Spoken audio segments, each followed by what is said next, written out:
Hello mga higala, may buntag. Good morning to all of you. Have a good day.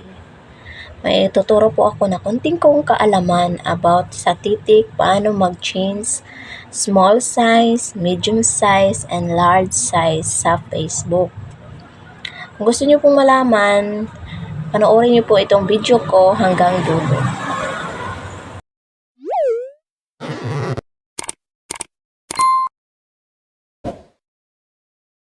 Open po natin yung Facebook account natin. Kita natin yung 3 lines. Click mo lang yan. And then settings, click natin.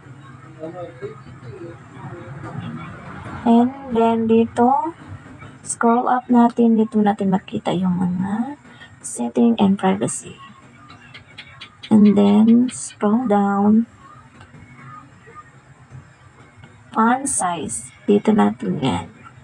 Ikaw lang po mamimili kung anong size na gusto mo. Try natin medium. Ito yung medium na size.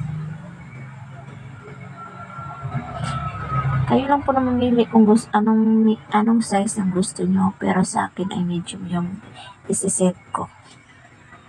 Thank you for watching. Don't forget to subscribe, like, share, and also comment down below my YouTube channel.